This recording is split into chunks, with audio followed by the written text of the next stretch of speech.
안녕하십니까. 4월 24일 오전 김경국 TV 시작하겠습니다. 대선이 이제 40일 앞으로 다가왔습니다. 그런데 이재명의 사법 리스크가 다시 급부상하고 있습니다. 그럼에도 불구하고 민주당은 소속 의원들에게 공지를 보내서 대통령 1호 법안을 고민해달라 이렇게 당부한 것으로 드러났습니다. 박찬대가 또 오만하기 짝이 없는 그런 태도를 보이고 나선 것입니다. 그렇지만 이재명의 사법 리스크는 그야말로 끝이 나야 끝나는 그런 상황입니다. 이재명의 선거법 위반 상고심의 속도가 붙으면서 민주당이 이재명의 사법 리스크에 다시 긴장하고 있습니다. 대법원은 오늘 두 번째 전원 합의체 심리를 여는 등 전례를 찾아보기 힘들 정도로 신속한 속도전을 펼치고 있습니다. 지난 22일 첫 기일은 2시간 정도 만에 끝난 것으로 전해지고 있는데 법조계에서는 신속한 진행에 대한 이견이 없었던 것이 아니냐 이런 분석을 내놓고 있습니다. 대선 전에 이재명의 상고심을 선고하는 것은 거의 지금 기정사실화되다시피 그렇게 흘러가고 있는 것입니다. 사건의 쟁점에 대해서는 오늘부터 논의가 본격화되는데 대법원의 속도전을 감안할 때 어쩌면 오늘 심리에서 선고 기일을 정할 수도 있다 이런 전망까지 지금 흘러나오고 있습니다. 지난 2020년 이재명이 경기도지사 후보 경선 때 친형 강제 입원과 관련한 허위 발언 혐의로 재판을 받았을 당시에는 대법원 전원 합의체에 넘겨진 지 한 달 만에 선고가 내려졌습니다. 당시에도 기일은 단 한 차례밖에 열리지 않았습니다. 이번 사건 최종 판결은 이번 대선의 최대 변수가 될 것입니다. 만약에 파기자판을 통해서 이재명에게 유죄가 선고된다면 이재명은 그 자리에서 대선 후보 자격을 박탈당하게 됩니다. 만약에 반대로 무죄가 선고된다면 날개를 달게 되겠죠. 그런데 파기자판을 선고하는 것은 극히 예외적이기는 합니다. 그렇지만 우리는 헌법재판소가 탄핵 심판을 하면서 극히 예외적인 상황을 너무나 많이 하는 것을 경험했습니다. 또 헌법재판소가 한덕수 권한대행의 대통령목 헌법재판관 지명에 대한 효력정지 가처분 신청을 받아들이는 건 역시 사상 초유의 일입니다. 그래서 파기자판이 극히 이례적이기는 하지만 법에 명시되어 있는 것은 분명하고 또 불가능한 것은 아니라는 점을 분명히 하고 싶습니다.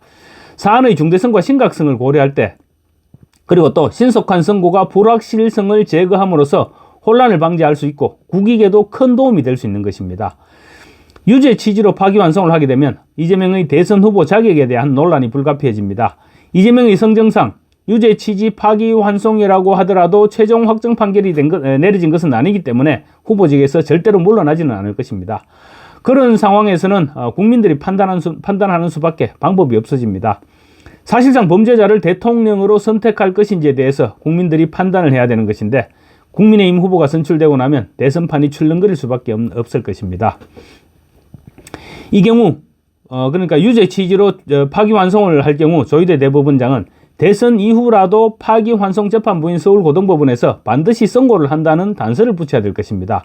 그렇게 단서를 붙인다고 하더라도 이재명은 만약에 대통령에 당선된다면 온갖 회방을 놓을 것입니다. 그렇지만 대법원장의 단호한 입장 표명은 반드시 필요한 것입니다. 그래야만 국민들이 제대로 선택하는 데 도움이 되기 때문입니다. 물론 민주당 내부에서도 술렁임은 있을 것입니다. 술렁임은 있겠지만 이재명이 지금 완벽하게 당을 장악한 현 상황에서 후보 교체는 어렵지 않을까 생각됩니다. 다만 현재 진행 중인 경선에서 이재명의 득표율에는 적지 않은 변동이 생길 가능성이 높아 보입니다. 만약 대법원에서 선고 기일을 후보 등록 이후로 지정할 경우 민주당은 굉장히 복잡한 상황에 내몰리게 됩니다. 후보 등록이 끝난 시점에서 대법원이 유죄를 선고하게 되면 이재명은 후보 자격을 박탈당하게 되고 민주당은 후보를 공천하지 못하고 대선을 치러야 하기 때문입니다. 만약에 대법원이 그렇게 후보 등록 이후로 선고 기일을 지정할 경우 민주당은 내부적으로 엄청난 논란에 휩싸이게 될 것입니다. 이 같은 상황에서 조희대 대법원장이 이재명의 선거법 위반 상고심 재판에 속도를 내니까 민주당의 갑질이 또 시작되고 있습니다. 지금 그만큼 불안해하고 있는 것입니다. 그러니까 누가 범죄자를 후보로 선출하라고 했습니까? 아직 물론 선출은 안 했지만 선출한 것이나 다름없죠. 그리고 대안조차 전무한 상태이다 보니까 민주당이 벌벌 떨고 있는 것입니다.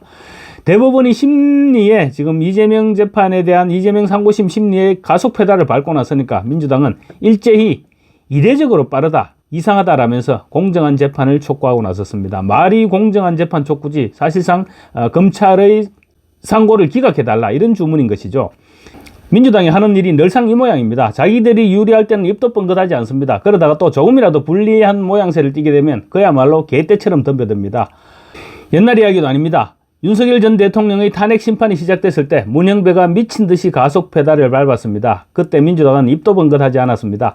문형배는 심지어 법 절차조차 무시하고 변론기일을 정하면서 윤 전 대통령의 변호인단과 협의도 하지 않고 일방적으로 절차를 진행하기까지 했습니다. 그러다가 막판에는 탄핵안이 인용되지 않을 것으로 보이니까 선고를 무작정 연기시켰습니다. 엿장수 마음대로 그 자체였죠. 그런데 지금 대법원은 헌법재판소 문형배와는 달리 지금 철저하게 법 절차에 따르고 있습니다. 그럼에도 민주당은 이례적으로 빠르다고 비판하고 있는 것입니다. 법 절차를 너무 지킨다고 따지는 그런 모양새입니다. 이재명이 1, 2심을 무려 30개월이나 시간을 끌었던 부분은 생각하지도 않고 재판이 빠르다고 난리를 치고 있는 것입니다. 이재명이 중간중간에 재판을 지연시켰던 사실은 민주당은 생각조차 하지 않고 있습니다. 억지도 이런 억지가 없습니다. 국회 법사위원장이 정청래는 지난 22일 대법원이 이재명 사건을 2부에 배당했다가 곧바로 전원합의체로 회부한 데 대해서 SNS를 통해서 very strange, 매우 이상하다고 문제를 제기했습니다. 아무래도 찝찝했던 것이죠. 자기가 봐도 대법원에서 어떤 판결을 내릴지 견적이 나오지 않고 있는 것입니다. 정청래는 어제도 대통령은 국민이 투표로 뽑는다. 대법원이 국민의 참정권에 영향력을 행사하려 한다면 국민이 용서치 않을 것이다. 대법원 헌법 정신을 지켜라. 순천자는 흥하고 역천자는 망한다. 이런 글을 올렸습니다. 전날보다는 훨씬 다급해진 내용입니다. 대법원에 대한 겁박으로 보이는 그런 내용이죠. 대통령은 국민이 투표로 뽑는다고 하는데 이재명이 지금 대통령이냐? 그리고 또 국민이 투표한 대통령은 대법원에서 심판을 하면 안 되냐? 그럼 윤석열 전 대통령은 왜 엉터리로 탄핵을 했나? 윤석열 전 대통령에 대한 탄핵도 그런 논리라면 윤 전 대통령에 대한 탄핵도 국민투표로 했어야 되지 않나? 그리고 전과사범 범죄 경력자에 5개의 재판을 받고 있는 양아치를 대통령 후보로 내세우려는 것들이 무슨 헌법정신이냐? 헌법정신을 운운할 자격이나 있나? 그리고 순천자, 역천자 운운하는데 어떻습니까? 이재명이야말로 진짜 역천자가 아닙니까? 어디 온갖 범죄를 저질러 놓고 그 범죄를 덮자고 대통령이 되겠다고 하는데 이재명만한 역천자가 또 어디 있겠습니까?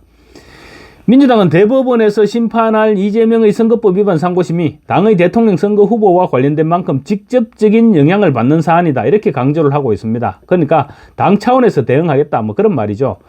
민주당은 특히 공정한 재판을 계속 촉구하고 나섰는데 재판 내용이라고는 아직 하나도 흘러나오지 않은 상태에서 공정한 재판 운운하는 것은 결국은 이재명에게 유리한 재판을 해달라. 그러니까 검찰의 상고를 기각해달라. 그런 주문이나 다름없는 것입니다. 심지어 민주당 황정아 대변인은 상고심에서 법과 원칙에 따라 기각 결론을 내릴 것으로 기대한다라고 말했습니다. 숫제 대법원의 상고를 기각하라고 노골적으로 협박을 하고 있는 것입니다. 민주당은 설마 대선 이전에 최종심이 나오겠느냐 이렇게 입으로는 얘기하고 있으면서도 대법원의 판단을 미리 예단할 수 없다는 공포감에 휩싸여 있는 것입니다. 국회 법사위 소속 민주당과 조국혁신당 위원들도 어제 기자회견을 열어서 국민은 법리적 측면보다는 정치적 고려에 의한 결정이 아닌지 의심하고 있다. 이렇게 대법원을 협박하고 나섰습니다. 어제 회견에는 민주당 간사, 법사위 민주당 간사인 박범계 등이 나섰습니다. 박범계는 문재인 정부 법사위에서 생 난리를 쳐서 법무부 장관을 해먹더니 재미를 들인 모양입니다. 박범계 등은 어제 회견에서 이번 전격적인 전원합의체 회부 결정은 지극히 빠르게 이루어진 것으로 국민으로 하여금 매우 많은 의문을 자아내고 있다. 재판기간 준수를 통한 신속한 재판은 존중돼야 할 원칙이지만 그 자체가 목적일 수는 없다. 재판기간 내 선고라는 절차에 매몰돼서 실체적 진실을 외면하는 주객 전도 판결이 있어서는 안 된다. 이렇게 주장을 했습니다. 한마디로 검찰의 상고를 기각해달라고 주문한 것입니다. 민주당은 이제 대법원의 판단에까지 관여하는 그러한 오만함을 보여주고 있는 것인데 대법원은 반드시 중심을 잡아 나가야 할 것입니다. 이번에도 밀리면 민주주의 최후 보루인 사법부는 영원히 권력의 신예로 전락하게 된다는 점을 명심해야 될 것입니다. 한편 민주당 정책위원회가 각 의원실에 공지를 보냈습니다. 내용은 40일 후 민주당 정부가 출범할 가능성이 매우 높은 상황이고 새 정부가 들어서면 국회에서 처음 통과되고 대통령이 처음으로 공포하는 법안이 무엇인지 굉장히 중요한데 이 부분에 대해서 고민해달라 그런 내용입니다. 이미 대선에서 승리했다는 민주당의 내부 분위기가 그대로 담겨있는 그런 내용입니다. 그러면서 각 상임위별로 내달 12일 공식 선거운동 시작 전인 9일까지 거부권이 행사된 법안과 민생법안 등 주요 법안 심의를 서둘러 달라고도 당부했습니다. 이재명 정부가 출범하면 그동안 거부권에 막혔던 법안들을 다시 추진하겠다는 것입니다. 나라를 말아먹겠다고 작정을 하고 있는 것입니다. 또 현재 진행 중인 추경심사와 관련해서도 예산 소위 단계에서 예산을 삭감할 경우 추후 정액이 불가능해진다. 되도록 정부 원안을 통과시켜달라. 이런 요구도 공지에 담았습니다. 집권하면 추경 규모를 대폭 정액시키겠다는 것입니다. 민주당은 지금 겉으로는 겸손한 척하면서도 속으로는 사실상 집권을 한 것처럼 그렇게 오만을 떨고 있는 것입니다. 마땅히 정의로워야 할 대법관들이 공정한 판단을 하게 될 것으로 기대하고, 또 우리는 어떤 일이 있더라도 보수 우파 후보 단일화를 통해서 이재명을 꺾어야만 자유민주주의 대한민국이 지속될 수 있다는 그 사실을 절대로 잊어서는 안 될 것입니다. 감사합니다.